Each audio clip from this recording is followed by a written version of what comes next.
नमस्कार दोस्तों, मैं आपका दोस्त सुनील एक वीडियो के साथ धमाकेदार वीडियो के साथ आपके साथ आया हूं और आपको आपका नॉलेज इंक्रीमेंट करूंगा आज इस वीडियो के द्वारा।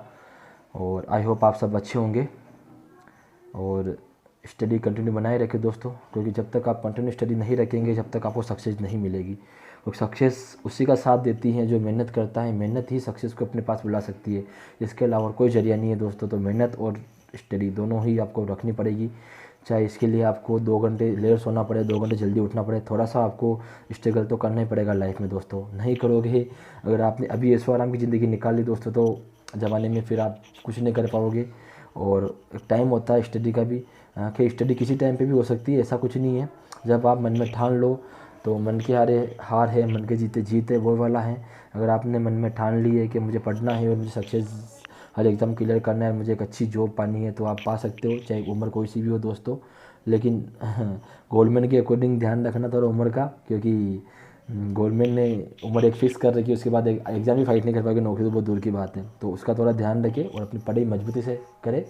और शुरुआत करते हैं दोस्तों आज के इस टॉपिक से। उससे पहले हमेशा की तरह अपने माता पिता को नमन करते हुए, उनको सम्मान करते हुए और उनको चरण स्पर्श करते हुए इस वीडियो की शुरुआत करेंगे।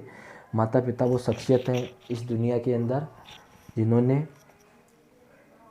अपने हर एक पसीने की बूंद से अपने खून की बूंद को बनाया है।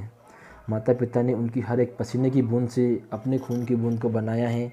ये कर्ज कभी भूल मत जाना तुम बच्चों, ये कर्ज कभी तुम भूल मत जाना बच्चों, क्योंकि माता पिता ने रातों को जाग कर अपने दिन और रात के सपनों को बुनाया है। तो चलिए शुरुआत करते हैं आज की वीडियो की।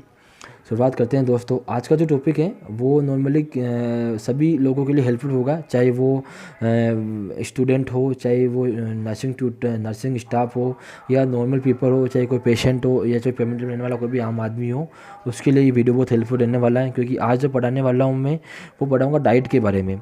डाइट प्लस एक अपन छोटा सा टॉपिक लेंगे CHN का, मैक्रो न्यूट्रिएंट। CHN नहीं, न्यूट्रिशन का मैक्रो न्यूट्रिएंट लेंगे, जिससे थोड़ा सा आपको कंसेप्ट क्लियर होगा। क्योंकि जब बेस आप अच्छा पढ़ोगे तो ही आपको आगे थोड़ा कंसेप्ट क्लियर होगा कि अपने को कब क्या लेना है, कब क्या लेना है। और आजकल जो मोस्टली जो दिक्कतें होती हैं आजकल के बच्चों में, इंडिया के अंदर पॉवर्टी बहुत ज़्यादा है, तो अंडरवेट वाले बच्चे बहुत ज़्यादा होते हैं। और अंडरवेट के इसके अलावा भी बच्चों के अंदर अगर इकोनॉमिक स्थिति भी अच्छी होती है तो भी बच्चों में क्या आजकल ये फास्ट फूड का चलन बहुत ज़्यादा हो गया है, जिससे बच्चे हेल्दी फूड नहीं खा पाते हैं और या तो ओबेसिटी के अंदर चल जाएंगे और या फिर अंडरवेट हो जाएंगे वो, और या उनमें एनीमिया वगैरह ऐसी कुछ चीज़ें देखने को मिलेगी। और आज की डाइट बताऊंगा मैं मोस्टली उन भाई बहनों के लिए हेल्पफुल होगी जो अपना वेट गेन करना चाहते हैं, अच्छी मस्कुलर बॉडी बनाना चाहते हैं, सोसाइटी के अंदर एक अच्छी पर्सनालिटी पाना चाहते हैं। उनके लिए वीडियो बहुत हेल्पफुल रहेगा। क्योंकि मेरे पास बहुत कमेंट आए थे, व्हाट्सएप पे पर्सनल मैसेज आए थे कि भैया आप डाइट के बारे में एक वीडियो बताइए, क्योंकि हमारा वेट गेन नहीं होता, हमने सब दवाई ले ली, सब कुछ ले लिया। तो मैंने उनको ये बोला कि भाई केवल दवाई से वेट गेन नहीं होगा, आपको साथ में डाइट रखनी पड़ेगी। जितनी डाइट आप लोगे उतना आपको बेस्ट लगेगा। अपन शुरुआत करते हैं। सबसे पहले एक छोटा टॉपिक ले लेता हूँ मैं, न्यूट्रिशन। न्यूट्रिशन 2 तरह का होता है, मैक्रो और माइक्रो न्यूट्रिएंट। तो बॉडी के अंदर 2 तरह के न्यूट्रिएंट होते हैं, एक तो मैक्रो होता है, एक माइक्रो होता है, जिनको अपन आउट ऑफ बॉडी सोर्स से भी लेते हैं, जिससे बॉडी के अंदर अच्छी उसकी पूर्ति हो जाती है। तो माइक्रो न्यूट्रिएंट मैं आपको बाद में पढ़ाऊंगा, क्योंकि थोड़ा बड़ा टॉपिक है, डीप में पढ़ाऊंगा, उसको क्वेश्चन आते हैं वहाँ से। और मैक्रो न्यूट्रिएंट से भी अच्छे क्वेश्चन आते हैं। तो मैक्रो न्यूट्रिएंट के अंदर अपन बात करते हैं, 3 चीज़ें होती हैं मैक्रो न्यूट्रिएंट के अंदर। एक होता है कार्बोहाइड्रेट, एक होता है प्रोटीन, एक होता है फैट। मैक्रोन्यूट्रिएंट का जो मॉलिक्यूल का जो वेट होता है वो लगभग 1000 माइक्रोन से ज़्यादा होता है, इसको अपन मैक्रोन्यूट्रिएंट बोलते हैं। माइक्रो का 1000 माइक्रोन से कम होगा उसको अपन माइक्रोन्यूट्रिएंट बोलेंगे। ठीक है दोस्तों। तो सबसे पहले बात करते हैं अपन कार्बोहाइड्रेट की। कार्बोहाइड्रेट को क्या होता है कि कार्बोहाइड्रेट जो होता है वो उसकी जो बेसिक यूनिट होती है, स्मॉलेस्ट यूनिट कार्बोहाइड्रेट की, बायोवेट किससे मिलकर बना है। तो कार्बोहाइड्रेट जो होता है format by the glucose molecule से, ग्लूकोज छोटे छोटे मॉलिक्यूल होते हैं, वो बड़े करके कार्बोहाइड्रेट का एक अणु बनाते हैं। ठीक है दोस्तों। और कार्बोहाइड्रेट नॉर्मली हर चीज़ के अंदर पाया जाता है, और नॉर्मली बॉडी के लिए अगर अपने को बात करें तो अपने को कार्बोहाइड्रेट चाहिए। और कार्बोहाइड्रेट को बॉडी ऑफ फ्लूइड भी बोलते हैं, जो ग्लूकोज को बोलते हैं। इसको भी अपन बाय द वे एक अदर नाम से बोल सकते हैं, बॉडी ऑफ फ्लूइड भी अपन कार्बोहाइड्रेट या ग्लूकोज को अपन बोल सकते हैं दोस्तों। उसके बाद बात करते हैं दोस्तों कार्बोहाइड्रेट से। 1 ग्राम कार्बोहाइड्रेट से कितना एनर्जी मिलेगा बॉडी को? 1 ग्राम कार्बोहाइड्रेट से 4 कैलोरी मिलता है दोस्तों एनर्जी बॉडी को। और अगर इसी को जूल में पूछ ले तो 1 ग्राम कार्बोहाइड्रेट से अपने को 16.73 जूल एनर्जी मिलेगी, क्योंकि 1 ग्राम कार्बोहाइड्रेट के अंदर 4 किलो कैलोरी होता है और 4 किलो कैलोरी के अंदर 16.70 के समथिंग मान लो आप जूल होता है, क्योंकि 1 किलो कैलोरी के अंदर 4.184 जूल होता है। ये इनकी कन्वर्ट यूनिट होती हैं, तो थोड़ा ध्यान रखें इनको, आप थोड़ा नोट कर लेंगे तो अच्छा रहेगा। और आगे बात करते हैं, कार्बोहाइड्रेट जो होता है सबसे अच्छा सोर्स होता है एनर्जी के लिए बॉडी के लिए। जब कार्बोहाइड्रेट 60 से 70% एनर्जी प्रोवाइड करवाता है बॉडी को। ठीक है दोस्तों, टोटल एनर्जी का 60 से 70% हम लोग को कार्बोहाइड्रेट से मिलता है। तो कार्बोहाइड्रेट इसेंशियल फूड हो गया बॉडी के लिए। अगर वो नहीं होगा तो अपन एकदम लूज, मसल्स फास्टिंग, सब कुछ चीज़ें अपने को देखने को इसके अंदर मिलेगी। उसके बाद बात करते हैं कार्बोहाइड्रेट की। कार्बोहाइड्रेट किस में पाया जाता है? कार्बोहाइड्रेट सब में मिलेगा आपको। फैट हो गया, वसा हो गया, ग्रीन वेजिटेबल हो गया, दूध, डेयरी के प्रोडक्ट हो गए, इनमें भी आपको कार्बोहाइड्रेट मिलेगा। शुगर हो गई, शुगर के अंदर कार्बोहाइड्रेट मिलेगा आपको। तो कार्बोहाइड्रेट लगभग अबाउट अप्रोक्सीमेट सब फूड्स के अंदर पाया जाता है। अमाउंट किसी में कम, किसी में ज़्यादा होती हैं। कार्बोहाइड्रेट की अगर आरडीए की बात करें, रिक्वायरमेंट ऑफ डेली एडिक्वेट की बात करें, अपन डेली रिक्वायरमेंट की बात करें तो 300 ग्राम पर डे कार्बोहाइड्रेट की रिक्वायरमेंट होती है। इफ़ अगर आप किसी अपना वेट एक्सेसिव गेन करना चाहते हैं किसी पर्पज़ से, अगर आप किसी स्पेशल फील्ड से, बॉडी बिल्डिंग हो गया, वेट लिफ्टिंग हो गया, या आप कोई स्पोर्ट्समैन है या हेवी वर्क करते हैं, तो आपको कार्बोहाइड्रेट की मेरे अकॉर्डिंग आपको 100 ग्राम पर डे आपको डोज बढ़ा देनी चाहिए, क्योंकि 300 ग्राम नॉर्मल बॉडी वेट के लिए चाहिए और इसको थोड़ा बढ़ा दीजिए आप। ठीक है दोस्तों, दूसरी से बात करते हैं प्रोटीन की। Protein is a essential food of body. Protein को अपन बॉडी बिल्डिंग फूड बोलते हैं, टिश्यू रिपेयर फूड बोलते हैं। प्रोटीन एक मेजर कंपोनेंट होता है टिश्यू और सेल्स के लिए, क्योंकि टिश्यू और सेल्स के फॉर्मेशन में प्रोटीन का बहुत मेजर रोल होता है। जब प्रोटीन बॉडी में नहीं होगा तो आपकी सेल टिश्यू का प्रॉपर डेवलपमेंट और ग्रोथ नहीं हो पाएगा। तो प्रोटीन एक इसेंशियल फूड होता है। प्रोटीन की स्मॉलेस्ट यूनिट होती हैं। प्रोटीन जिनसे मिलकर बनता होता है वो चीज़ होती है अमाइनो एसिड। अमाइनो एसिड 2 तरह के होते हैं, इसेंशियल और नॉन इसेंशियल। इसेंशियल और non essential amino acid. Non essential amino acid जो होता है, इसेंशियल अमाइनो एसिड जो होता है वो बॉडी को आउट ऑफ बॉडी लेना पड़ता है, नॉन इसेंशियल को बॉडी के अंदर ही सिंथेसाइज होता है। ठीक है, आप अमाइनो एसिड की अलग से क्लास लेंगे अपन, एक उसके अंदर पढ़ाऊंगा मैं कौन से नॉन इसेंशियल है। ठीक है, कौन सा पॉलीसेकेराइड है, कौन सा मोनोसेकेराइड, वो कार्बोहाइड्रेट के लिए अलग अपन एक क्लास अगर अलग रखें। ये कॉम्बिनेशन क्लास है न्यूट्रिशन और डाइट की। आगे बात करते हैं प्रोटीन की डेली रिक्वायरमेंट। अगर बात करें अपन तो 1 ग्राम पर डे पर केजी के हिसाब से अपन प्रोटीन देते हैं किसी भी पेशेंट को। ठीक है, मान लीजिए अगर किसी पेशेंट का वेट 65 केजी है, अगर एडल्ट मेल है, 65 केजी अपन आइडल वेट मानते हैं, 65 केजी 65 केजी है, तो उसको अपन 65 ग्राम का प्रोटीन देंगे पर डे के हिसाब से। और फीमेल के अंदर अगर बात करते हैं तो नॉर्मली 40 से 45 होता है। 45 अगर मान के चले हैं वेट उसका फीमेल का, तो 45 ग्राम पर डे अपन उसको पर डे प्रोटीन प्रोवाइड करवाएंगे। और अगर प्रेगनेंसी की बात करें तो प्रेगनेंसी में 10 ग्राम बढ़ा के, नॉर्मली मान लो अगर किसी का ग्राम 55 वेट है, अगर 55 ग्राम वो अगर पर डे खा रही है तो प्रेगनेंसी में 65 ग्राम देंगे। नॉर्मली क्या अपन 45 ही आइडल मानते हैं, तो 45 की अकॉर्डिंग ही अपन सब कुछ बातें करते हैं।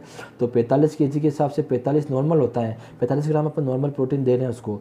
तो अपन क्या करेंगे, प्रेगनेंसी 10 ग्राम बढ़ा के देंगे, तो 45 के 10 जोड़े तो 55 ग्राम प्रोटीन पर डे अपन उसको पेशेंट को प्रोवाइड करवाएंगे। और यही बात अगर लैक्टेटिंग मदर के अंदर काम में, लैक्टेटिंग मदर अगर आ रही है तो लैक्टेटिंग मदर के अंदर अपन 10 ग्राम और बढ़ा देंगे प्रेगनेंसी से, तो 55 प्लस 10 करेंगे तो 65 ग्राम पर डे अपन ये प्रोवाइड करवा देंगे। प्रोटीन का बहुत काम होता है, अपनी सेल मेम्ब्रेन को फॉर्मेशन के लिए काम में लेता है, एटीपी जनरेट करता है बॉडी के अंदर, और प्रोटेक्शन प्रदान करता है, सेल टिश्यू को फॉर्मेशन में सहायक रहता है, ब्रेन डेवलपमेंट के लिए, मस्कुलर ट्रोफी के लिए, बॉडी बिल्डिंग अगर आपको करना है तो प्रोटीन आपको बहुत इसेंशियल रहता है। इसलिए बहुत तरह के प्रोटीन आता है, वे प्रोटीन हो गया, अमाइनो एसिड का प्रोटीन हो गया, अलग अलग अमाइनो एसिड स्पेशली होते हैं जिससे थोड़ा वेट गेन अलग होता है। तो दोस्तों प्रोटीन को लेना बहुत ज़रूरी होता है। और अगर प्रोटीन की अपन आरडीए की बात करें तो 20 से 30 ग्राम पर डे अपन प्रोटीन ले सकते हैं। 20 से 30 ग्राम पर डे नॉर्मली, आरडीए बता रहा हूँ, अकॉर्डिंग वेट अलग होगा, नॉर्मली ये होता है। नॉर्मली सॉरी दोस्तों, माफ़ करिए, नॉर्मली 1 ग्राम पर डे होगा। रेनल फेलियर के पेशेंट में अपन 20 से 30 ग्राम प्रोटीन ही देते हैं, चाहे वेट कितना भी हो उसका। अपन रेनल के पेशेंट, क्योंकि पहले ही प्रोटीन यूरिया होता है तो एडिमा बॉडी में देखने को मिलता है, तो अपन उस पेशेंट को केवल प्रोटीन जो होता है वो नॉर्मली कम ही देते हैं अमाउंट से, नॉर्मल अमाउंट से। तो नॉर्मली 20 से 30 ग्राम पर डे अपन देते हैं, उससे चाहे बॉडी का वेट कितना भी हो। चलो आगे बात करते हैं दोस्तों फैट की। फैट जो होता है दोस्तों, फैट एक तरह से देखो तो बॉडी के लिए अच्छा होता है, और दूसरा अगर उसका एक्सेसिव इंटेक हो रहा है, मास लेवल पे इंटेक हो रहा है, और नॉर्मली आजकल की जनरेशन के अंदर फैट का इंटेक बहुत ज़्यादा हो गया, जिससे एथेरोस्क्लेरोसिस की प्रॉब्लम होने लग गई, जिससे कार्डियक डिसऑर्डर कॉमन रूप से आजकल की एडल्ट जनरेशन, यंग जनरेशन के अंदर आ रहे हैं। और नॉर्मली इस स्पीड में डॉक्टर्स, बहुत सारे डॉक्टर भी होते हैं जो डॉक्टर, अभी कुछ हालिया कि मैंने सुना कि जयपुर के अंदर कोई डॉक्टर साहब एक्सपायर हुए थे, साइलेंट अटैक आया था उनको, एमआई आया था, सीवियर एमआई, इन्फीरियर एमआई था शायद उनको, तो विद इन 1 to 3 आवर्स के अंदर वो उनकी डेथ हो गई थी। तो दोस्तों फैट का जो कंजप्शन होता है बहुत ही अपन केयरफुली करते हैं, फैट को अपन नॉर्मली थोड़ा ध्यान रख के फैट का इंटेक करते हैं। तो दोस्तों चलिए शुरुआत करते हैं फैट के बारे में। फैट का जो स्मॉलेस्ट यूनिट होती हैं वो होती है फैटी एसिड। फैटी एसिड जो होता है वो ही स्मॉलेस्ट यूनिट ऑफ फैट होता है। अगर फैट की अगर आरडीए की बात करें, डेली रिक्वायरमेंट की बात करें फैट की, तो फैट का जो होता है डेली रिक्वायरमेंट जो होता है वो होता है 20 से 30 ग्राम पर डे होता है फैट का। और फैट जो नॉर्मली बॉडी को एनर्जी प्रोवाइड करती है वो 15 से 20% एनर्जी प्रोवाइड करती हैं। प्रोटीन में आप एक बात और ऐड कर लीजिए, प्रोटीन का जो बेस्ट सोर्स जो होता है वो होता है सोयाबीन होता है। और अगर मैक्सिमम पर यूटिलाइज प्रोटीन की बात करें तो वो एग प्रोटीन होता है, एग के अंदर ज़्यादा यूज में आता है, उसका यूटिलाइजेशन ज़्यादा होता है। तो मैक्सिमम अगर प्रोटीन की बात है सोयाबीन होगा। और अगर अपन मैक्सिमम यूटिलाइजेशन की बात करें तो वो एग होगा, अंडे के अंदर ज़्यादा प्रोटीन होता है। और अंडे के अंदर कार्बोहाइड्रेट और विटामिन सी एब्सेंट होता है, ये चीज़ नोट कर लीजिएगा। एग के अंदर कार्बोहाइड्रेट और विटामिन सी इस टोटली एब्सेंट होता है, उसमें कार्बोहाइड्रेट विटामिन सी नहीं पाया जाता है अंडे के अंदर। ठीक है दोस्तों। और पुअर मेन मीट की बात करें, अगर अपन एक क्वेश्चन ये भी बहुत बार पूछा जाता है, नोट कर लीजिए, क्योंकि अपन मैं चीज़ें तो आपको सारी पढ़ाऊँगा साथ में। अगर पुअर मेन मीट की बात करें तो दोस्तों जो पुअर मैन मीट होता है वो पल्सेस को कहते हैं, अपन दालों को ही अपन गरीबों का मांस कहते हैं, क्योंकि गरीबों की इतनी इकोनॉमिक इतनी अच्छी नहीं होती वो नॉन वेज खा सके, तो अपन दालों को उनका दालों के अंदर अच्छा होता है, प्रोटीन वगैरह, कार्बोहाइड्रेट वगैरह, फैट वगैरह सब अच्छी मिल जाती है दालों में, सफिशिएंट मिल जाती है हमारी अच्छी बॉडी बिल्डिंग के लिए। ठीक है दोस्तों। और बात करते हैं फैट की। फैट से जो 1 ग्राम जो फैट होगा उससे जो एनर्जी मिलेगी अपने को 9 किलो। सबसे ज़्यादा एनर्जी प्रोवाइडिंग जो फूड मैक्सिमम एनर्जी प्रोवाइड करवाता है वो फैट ही करवाता है, लेकिन मैक्सिमम जो सोर्स होता है फैट वो प्रोवाइड करवाने का बॉडी के लिए वो कार्बोहाइड्रेट होगा, तो 9 किलो होगा। और अगर जूल में बात करें तो 37.60 के समथिंग या 65 समथिंग कुछ जूल आएगा, इसमें अपन वो बात जूल के अंदर दे सकते हैं। फैट के एक जो स्मॉलेस्ट जो फैट होती है, सिंपल अपन लिपिड का अगर एग्जांपल लेके तो ट्राइग्लिसराइड, अपन एक क्वेश्चन नोट कर लीजिए, सिंपल लिपिड का अगर एग्जांपल आपको पूछे सिंपल लिपिड या फैट का, तो अपन इसको ट्राइग्लिसराइड बोलते हैं, वो ट्राइग्लिसराइड होता है। ठीक है दोस्तों। एक छोटी सी बात और कर लेते हैं, लिपिड्स। बॉडी के लिए लिपिड्स बहुत ज़रूरी होता है, इसके अंदर बेड भी आता है, गुड भी आता है। लिपिड्स में अपन बात करेंगे काइलोमाइक्रोन जो होता है वो ट्राइग्लिसराइड को ट्रांसपोर्ट करने का काम करता है, सिंपल लिपिड को ट्रांसफर करता है ट्राइग्लिसराइड। काइलोमाइक्रोन का नॉर्मल लेवल देखें तो 150 से लेकर 200, नॉर्मली आप 200 mg पर डीएल काइलोमाइक्रोन का नॉर्मल लेवल मान लीजिए। उसके बाद बात करते हैं अपन कोलेस्ट्रॉल की। कोलेस्ट्रॉल एक एस्टर लाइक स्ट्रक्चर होती है, इसको अपन एस्टर लाइक स्ट्रक्चर बोलते हैं। कोलेस्ट्रॉल जो होता है वो नॉर्मली लीवर के अंदर भी प्रोड्यूस होता है। और कोलेस्ट्रॉल का नॉर्मल अगर लेवल देखिए अपन 150 से लेकर 200 mg पर डीएल होता है। और लेस देन, अगर एग्जाम में ये से आए कि लेस देन 200 mg तो अपन उसको प्रायोरिटी देंगे, और 150-200 आ रहा तो अपन 150-200 को प्रायोरिटी देंगे। ठीक है दोस्तों। अगर कोलेस्ट्रॉल का लेवल 220 mg पर डीएल से ज़्यादा चल जाए तो मोस्टली चांस एमआई के चांस बन जाते हैं। 30 से 40% केसों में देखा गया है जब कोलेस्ट्रॉल का लेवल 220 mg पर डीएल से 280 mg पर डीएल के बीच होता है तो नॉर्मली एमआई आने के चांस ज़्यादा रहते हैं। तो दोस्तों कोलेस्ट्रॉल फ्री डाइट लिए, ज़्यादा कोलेस्ट्रॉल नहीं काम में लेना है अपने को। उसके बाद बात करते हैं एचडीएल की, high density lipid. High density lipid का मतलब होता है कि बॉडी के अंदर इसको अपन गुड कोलेस्ट्रॉल बोलते हैं, क्योंकि ये क्या करता है तो नॉर्मली फैट और कोलेस्ट्रॉल जो होता है उनको ब्लड से उठा के लीवर में स्टोर करवाता है। तो दोस्तों इसको अपन ये क्या ब्लड के कोलेस्ट्रॉल को कम करता है एचडीएल। हर तरह का लिपिड कोलेस्ट्रॉल का टाइप ही है, लिपिड का टाइप है, लेकिन कोलेस्ट्रॉल के लेवल को ब्लड से उठा के उसके लेवल को कम करता है, कोलेस्ट्रॉल के लेवल को ब्लड में। तो इसको अपन एचडीएल अच्छा कोलेस्ट्रॉल बोलते हैं। और एचडीएल का नॉर्मल लेवल जो होता है 40 से 70 mg पर डीएल होता है। 40 से 70 mg पर डीएल कोलेस्ट्रॉल का नॉर्मल लेवल होता है। चौथी बात करें अपन LDL, low density lipid. Low density lipid का मतलब हो गया कि बॉडी में इसकी अमाउंट कम ही चाहिए अपने को, ज़्यादा होगा तो नुकसान होगा, मतलब ये डेंजरस होता है। इसको अपन बैड कोलेस्ट्रॉल बोलते हैं। ये क्या करता है, लीवर से कोलेस्ट्रॉल को उठा के वापस फैट वो लीवर उठा के ब्लड में डालता है, जिससे ब्लड में कोलेस्ट्रॉल का लेवल बढ़ जाता है। आर्टेरियोस्क्लेरोसिस से एथेरोस्क्लेरोसिस की प्रॉब्लम हो जाती है, तो इसको अपन बैड कोलेस्ट्रॉल बोलते हैं। इसका नॉर्मल जो लेवल होता है 70 से 110 mg/dl होता है। बहुत सारी बुकों के अंदर 70 से 130 mg/dl भी होता है। आप ऑप्शन के अकॉर्डिंग चलिए, जैसा आपको अच्छा ऑप्शन दोनों में से मिले वो उसको आप राइट कर सकते हैं। जो लास्ट एंड फाइनल होता है VLDL, very low density lipids. ये जो कोलेस्ट्रॉल जो होता है इसको भी अपन आल्सो कॉल्ड बैड कोलेस्ट्रॉल बोलते हैं। प्रायोरिटी में LDL जाएगा, second choice of bad cholesterol की VLDL जाएगा। इसका नॉर्मल लेवल 20 से 30 mg/dl बॉडी के लिए होता है। तो दोस्तों ये आपका मैक्रोन्यूट्रिएंट हो गया है, अच्छा टॉपिक था। आई होप आपको सबको अच्छा लगा होगा। दोस्तों इसका जो आगे का पार्ट है डाइट वाला वो मैं नेक्स्ट वीडियो में बनाऊंगा, क्योंकि मैं चाहता हूँ, मैंने सोचा अभी कि ये टॉपिक थोड़ा लंबा हो गया, 15 से 20 मिनट का टॉपिक हो रहा है ये, तो इसको अपन डाइट वाले पोर्शन को अगले टॉपिक में पढ़ते हैं। जस्ट वीडियो अपलोड कर ही रहा हूँ मैं, इसके बाद में एक और आपके साथ में, तो वो वीडियो अपलोड कर देता हूँ मैं। डाइट वाली अलग करूँगा और मैक्रोन्यूट्रिएंट की आपको अलग करूँगा। कल अपन मैक्रोन्यूट्रिएंट के बारे में पढ़ेंगे। थैंक यू दोस्तों, पढ़ते रहिए, हंसते रहिए, हंसाते रहिए दोस्तों, क्योंकि ज़िंदगी में जब आए हो तो क्या गम में जीना दोस्तों।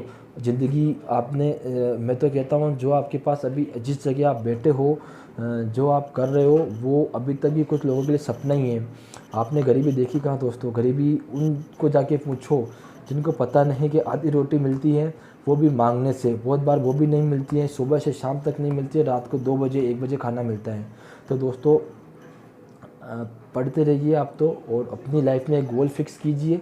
जब भी आप अपने माता पिता के सपनों को और ख़ुद के सपनों को पूरा कर सकेंगे, अपनी बच्चों को एक अच्छी लाइफ दे पाएंगे। तो कृपया पढ़ते रहिए और दिल लगा के पढ़िए। मैं तो कहता हूँ अगर आपने 6 महीने 1 साल दिल लगा के पढ़ लिया ना, तो ऐसा कोई एग्ज़ाम नहीं, इंडिया या आउट ऑफ कंट्री भी चल जाइए आप इससे, तो वहाँ पर भी आपको कोई ऐसा एग्ज़ाम नहीं जो आपको रोक सके किसी अच्छी नौकरी पाने के लिए।